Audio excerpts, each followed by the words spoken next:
Hinook Mahiwi Kilinaka Angel DeCora was a Winnebago artist born on May 3, 1871 to David DeCora and Elizabeth DeCora. Her paternal grandfather was Little DeCora, a Winnebago chief during the period of her tribe's removal and subsequent relocation to Nebraska.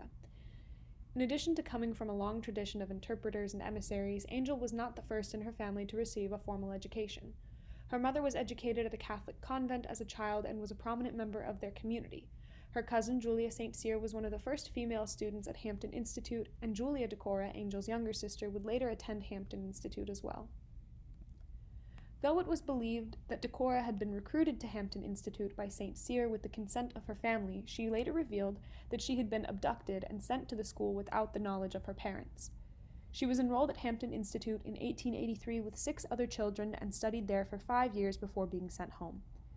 DeCora came home to see her people impoverished and struggling disproportionately with health issues and addiction, and found her beliefs and accumulated knowledge clashing with that of her family. After the deaths of her father and grandfather, DeCora re-enrolled at Hampton in 1888, this time with an active voice in the decision and the approval of her mother. She enrolled in Smith College's School of Art, where she worked as a custodian at the Hillier Art Gallery to supplement the financial support of Folsom, Isabel Eustace, and Josephine E. Richards. DeCora studied there under Dwight William Tyron, an American landscape artist trained in Paris in the Barbizon School. During her second year, she was awarded one of the School of Art's 2 annual $25 prizes for her artwork, thus drawing widespread attention to her work. She was invited to speak at the Lake Mohonk Conference of Friends of the Indian in the fall of 1894 and received a great deal of praise for her technical skill upon her graduation in 1896. DeCora then studied under Howard Pyle at the Drexel Institute of Art, Science, and Industry. However, these studies only lasted until 1898 due to artistic and stylistic differences. DeCora did not feel as passionately about illustration as she did about landscape painting. However, illustrations were commercially popular, making them a wise choice for earning an income. Pyle introduced his publishers to DeCora's work, as well as encouraged her to develop her skills in story writing. With this support, Harper's Monthly published both The Sick Child and Grey Wolf's Daughter. With this notoriety, DeCora created her own studio in Philadelphia and fostered relationships with Cecilia Beau and Alice Barber Stevens. In 1899, DeCora moved to Boston and enrolled in Cowles Art School to study under Joseph DeCamp, at the same time opening a studio at 62 Rutland Square. When DeCamp resigned in 1900, he recommended her to the Museum of Fine Arts School in Boston, where she studied under Frank Benson and Edmund C. Tarbell for 2 years. She would go on to open a new studio in New York and create illustrations for books such as The Middle Five, Indian Boys at School, Old Indian Legends, as well as create her own stories and accompanying illustrations. Francis E. Loop, Commissioner of Indian Affairs, appointed DeCora as an art instructor at Carlisle Indian School in February of 1906. According to Linda M. Wagner, author of Firelight, her job as she conceived it was to inspire her students to remember their own Indian past. DeCora was also the student activities advisor and spoke at the Congress of Americanists in Quebec in 1906, where she first met Franz Boas. In 1907, she created an award-winning exhibit for the Jamestown Tercentennial of her students' work and spoke at the Educational Convention in Los Angeles, California as a representative of Carlisle. In 1904, DeCora met William Lone Star Dietz, a young muralist who had enrolled at Carlisle under the recruitment of Glenn Pop Warner. 4 years later, the two eloped in Camden, New Jersey. During the first years of their marriage, DeCora hoped to leave her job at Carlisle behind and pursue a career in art with her husband. However, she would continue to teach at Carlisle until 1915. She developed a strong relationship with anthropologist Franz Boas, who would give lectures to DeCora's students and provide her with lecture materials in return for her help with his collecting of Shoshone and Winnebago language data. After Dietz left Carlisle to coach football at Washington State University at Pullman, and in light of an investigation into Carlisle that revealed poor management and the removal of the Native Art Department, DeCora resigned from her position at Carlisle. On November 30, 1918, she divorced Dietz and moved to New Hampshire to teach at Charles and Elaine Eastman's Camp Oahe. Though she desired to create a program to teach Native American art to disabled World War I veterans, she instead took a job as an illustrator of Devonian fauna for the New York State Museum. On February 6, 1919, she died from pneumonia complicated by influenza in Northampton, Massachusetts. Upon her death, she left $3,000 to the Society of American Indians. Many of DeCora's students continued on in art-related fields, and her teaching techniques preceded educational programs that would later emphasize the importance of centering Native American artistic traditions and practices in the study of Native art. Yellow Star, published in 1911, tells the story of a young Lakota girl who is sent east to be educated after her parents are killed at Wounded Knee, and subsequently returns with the goal of sharing the knowledge she gained with her people. Angel DeCora and her husband, William Lone Star Dietz, created the illustrations for the book collaboratively, combining their individual training and styles together to create idyllic scenes of Lakota life.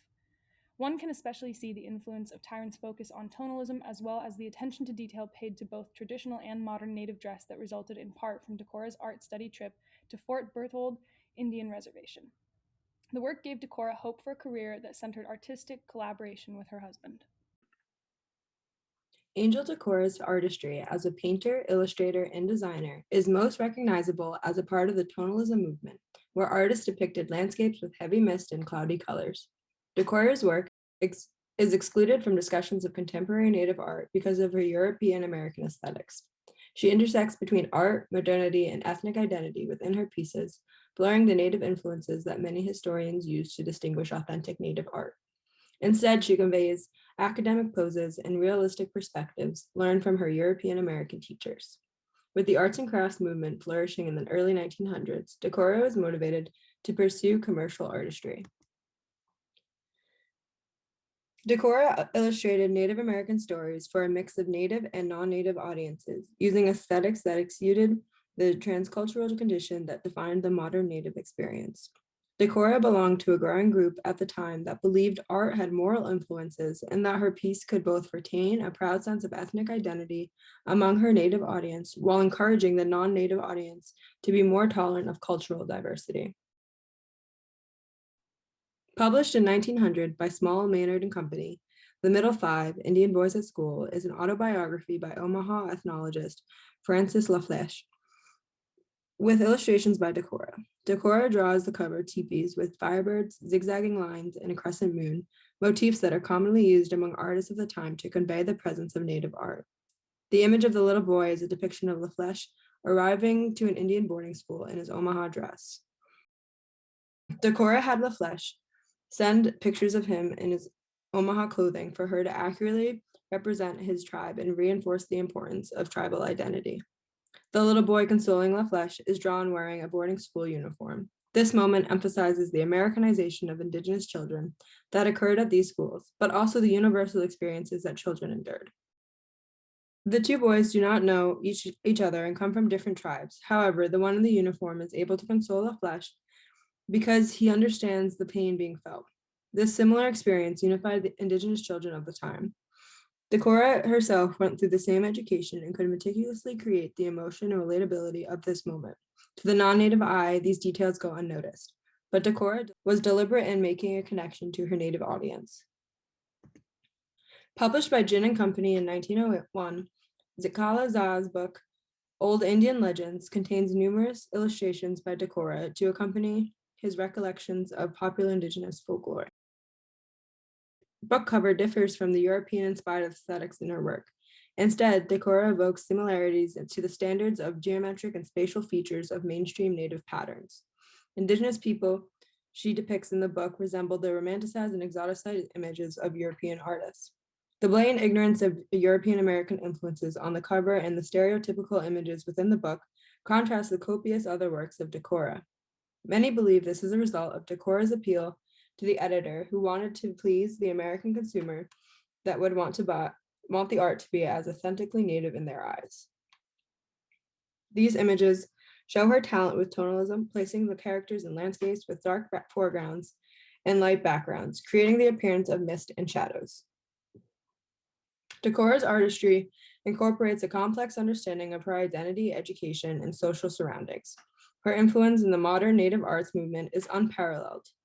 DeCora led the surge in Native artists finding autonomy and expressing their Native experience while satisfying the Western audience that she found economic profit from. This dedication and deliberation cannot go unnoticed.